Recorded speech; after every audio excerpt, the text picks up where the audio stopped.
ജീവനുള്ളവ ജീവനുള്ളവ എന്ന് നമ്മൾ പറഞ്ഞു. ജീവനുള്ളവ എന്ന് പറയുമ്പോൾ സസ്യങ്ങൾക്കും ജീവനുണ്ട്, ജന്തുക്കൾക്കും എന്തുണ്ട്? ജീവനുണ്ട്. സസ്യങ്ങൾക്കും ജീവനുണ്ട്, ജന്തുക്കൾക്കും ജീവനുണ്ട്. മനുഷ്യനെ മറ്റു ജീവജാലങ്ങളിൽ നിന്നും വ്യത്യസ്തനാക്കുന്നത് എന്താണെന്ന് അറിയാമോ? മനുഷ്യനെ മറ്റു ജീവജാലങ്ങളിൽ നിന്നും വ്യത്യസ്തനാക്കുന്നത് എന്താണെന്ന് ചോദിച്ചാൽ മനുഷ്യൻ ആരാണ്? മനുഷ്യത്വം ഉള്ളവൻ. മനുഷ്യത്വം ഉള്ളവൻ ആണ് മനുഷ്യൻ. മനുഷ്യത്വം എന്താണെന്നൊക്കെ മനുഷ്യത്വത്തിൻ്റെ ഡെഫിനിഷനെ കുറിച്ചൊക്കെ വളരെ വ്യക്തമായിട്ട് ഞാൻ നേരത്തെ ഒരു വീഡിയോയിൽ പറഞ്ഞിട്ടുണ്ട്. അത് അങ്ങോട്ട് കിടക്കുന്നില്ല. മനുഷ്യനെ മറ്റു ജീവജാലങ്ങളിൽ നിന്നും വ്യത്യസ്തനാക്കുന്നത് എന്താണെന്ന് ചോദിച്ചാൽ മനുഷ്യൻ്റെ കഴിവ്, ബുദ്ധി, അതുപോലെ വിവേകം. കഴിവും ബുദ്ധിയും വിവേകവും ഒക്കെ ആർക്കുണ്ട്? മനുഷ്യനുണ്ട്. അതുകൊണ്ടാണ് മനുഷ്യൻ മറ്റു ജീവികളിൽ നിന്നും തീർത്തും വ്യത്യസ്തനായി മാറുന്നത്. പക്ഷെ നമുക്ക് നോക്കിയാൽ മനസ്സിലാവും, ശക്തിയുടെ കാര്യത്തിൽ മനുഷ്യൻ മൃഗങ്ങളെക്കാൾ ഒരുപാട് പിന്നിലാണ് കേട്ടോ. ശക്തിയുടെ കാര്യത്തിൽ ഇപ്പോൾ ഒരു ആനയോട് മൽപ്പിടുത്തം നടത്താൻ മനുഷ്യന് കഴിയുമോ? ഇല്ല. പോട്ടെ, ആനയുടെ കാര്യം വിട്ടേക്കുക. പട്ടി കടിക്കാൻ വന്നാൽ എന്ത് ചെയ്യും? നമ്മളൊക്കെ ഓടുന്നവരാണ്, മനുഷ്യരൊക്കെ ഓടുന്നവരാണ് പൊതുവെ. അങ്ങനെയുള്ളവരാണ് മനുഷ്യർ. അപ്പം ശക്തിയിൽ മനുഷ്യൻ എന്താണ്? മൃഗങ്ങളെക്കാൾ ഒരുപാട് പിന്നിലാണ്. പക്ഷേ ബുദ്ധിയും യുക്തിയും അതുപോലെ വിവേകവും കൊണ്ട് മനുഷ്യൻ എന്ത് ചെയ്യുന്നു? മറ്റു ജീവികളെക്കാൾ എന്ത് ചെയ്യുന്നു? തീർത്തും വ്യത്യസ്തനായിത്തീരുന്നു. അപ്പം മനുഷ്യൻ്റെ കഴിവെന്ന് പറഞ്ഞാൽ ശാസ്ത്രപരമായും സാങ്കേതിക വിദ്യയിലൊക്കെയുള്ള മനുഷ്യൻ്റെ കഴിവുകൾ സമൂഹ നന്മയ്ക്കായിട്ട് ഉപയോഗിച്ചാൽ അത് ലോകത്തിന് എന്ത് ചെയ്യും? ഒരുപാട് ഗുണം ചെയ്യുമെന്നാണ്.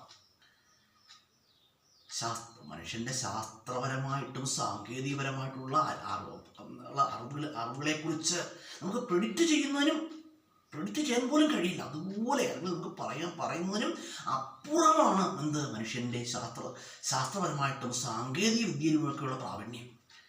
അപ്പം അങ്ങനെയുള്ള നല്ല അറിവുകൾ അവർ സമൂഹ നന്മയ്ക്കായിട്ട് ഉപയോഗിച്ചു കഴിഞ്ഞാൽ എന്ത് ചെയ്യും? ലോകം തന്നെ എന്ത് ചെയ്യും?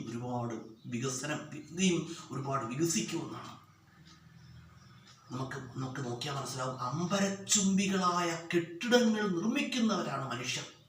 പക്ഷെ അങ്ങനെയുള്ള മനുഷ്യർക്ക് സ്വന്തം ജീവിതത്തിൻ്റെ ഒരു തുടർക്കഥ എഴുതാൻ പറഞ്ഞാൽ മനുഷ്യനെ കൊണ്ടാവുമോ?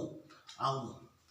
സ്വന്തം വലിയ കെട്ടിടങ്ങളൊക്കെ പണിയുന്നവരാണ് മനുഷ്യൻ. ഒരുപാട് കാര്യങ്ങളൊക്കെ ചെയ്യാനുള്ള മനുഷ്യന് കഴിവുണ്ട്. അങ്ങനെയുള്ള മനുഷ്യരോട് പറയുകയാണ്, നിങ്ങളുടെ ഭാവി ജീവിതത്തെക്കുറിച്ച്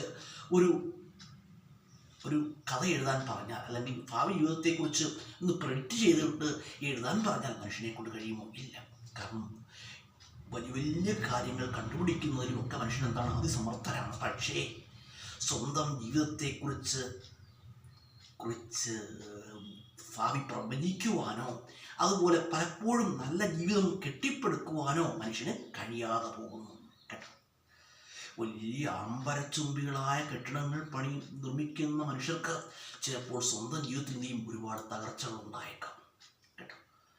സ്വന്തം ജീവിതം ചിലപ്പോൾ കെട്ടിപ്പടുക്കാൻ കഴിയാതെ പോകുന്നു. അപ്പം ഇത്ര കഴിവുള്ളവരാണ് മനുഷ്യർ. അങ്ങനെയുള്ള കഴിവുള്ള മനുഷ്യർക്ക് എന്ത് ചെയ്യുന്നു? പല സമയങ്ങളിലും ജീവിതത്തിൽ എന്ത് ചെയ്യുന്നു? പരാജയം സംഭവിക്കുന്നു. ജീവിതത്തിൽ ഒരുപാട് വീഴ്ചകൾ ഉണ്ടാകുന്നു. ജീവിതത്തെ ഐഡൻറ്റിഫൈ ചെയ്യുക എന്ന് പറഞ്ഞാൽ എന്താണ്? വളരെ പ്രയാസമേറിയ കാര്യമാണ്. ജീവിതത്തെ വളരെ വളരെ നല്ല വ്യക്തമായ കാഴ്ചപ്പാടുകളോടുകൂടി ജീവിതത്തെ സമീപിച്ചെങ്കിൽ മാത്രമേ ജീവിതത്തെ വളരെ മനോഹരമായിട്ട് മുന്നോട്ട് കൊണ്ടുപോകാൻ കഴിയുകയുള്ളൂ കേട്ടോ. ജീവിത വിജയത്തിൽ വേണ്ടെന്ന് പറയാൻ എന്തൊക്കെയാണ്? ജീവിതത്തിൽ നല്ലൊരു കാഴ്ചപ്പാട് എപ്പോഴും ഉണ്ടായിരിക്കണം. തീരുമാനങ്ങൾ എടുക്കാനൊരു കഴിവ് എപ്പോഴും ഉണ്ടായിരിക്കണം. അതുപോലെ നമ്മളെപ്പോഴും മനസ്സിലാക്കണം, ജീവിതത്തിൽ നന്മകൾക്ക് മുൻതൂക്കം നൽകുക, നന്മപരമായ പ്രവൃത്തികൾ ജീവിതത്തിൽ നടത്തുക, നന്മയുള്ള പ്രവൃത്തികൾ എന്ത് ചെയ്യുക? ജീവിതത്തിൽ പ്രവർത്തിക്കുക കേട്ടോ. നന്മപരമായ പ്രവർത്തനങ്ങൾ നമ്മൾ ജീവിതത്തിൽ നടത്തിക്കഴിഞ്ഞാൽ നമുക്ക് എന്ത് ചെയ്യുന്നു? നമുക്ക് ഒരുപാട് ഉയർച്ചകളിലേക്ക് എത്തിച്ചേരാൻ കഴിയുന്നതാണ് കേട്ടോ. ജീവിതത്തെ താങ്ങി നിർത്തുന്നൊരു ഫൗണ്ടേഷൻ എന്ന് പറഞ്ഞാൽ എന്താണ്? നന്മകളാണ് കേട്ടോ. നന്മകളാകുന്ന ഫൗണ്ടേഷനുള്ളിൽ ജീവിതമാകുന്ന ഭവനം കെട്ടിപ്പടുത്തുയർത്തിക്കഴിഞ്ഞാൽ എന്ത് ചെയ്യും? ആ ഭവനം ശാശ്വതമായിട്ട് അവിടെ നിലനിൽക്കുമെന്നാണ് കേട്ടോ. ചെറിയ തിന്മകൾക്ക് പോലും ജീവിതത്തെ അധപ്പതിപ്പിക്കുവാൻ കഴിയുമെന്നാണ്. അതുകൊണ്ട് തിന്മകളെക്കുറിച്ച് നമ്മൾ ആലോചിക്കാൻ പോലും പാടില്ല. നന്മകൾ ചിന്തിക്കുക, നന്മകൾ പ്രവർത്തിക്കുക.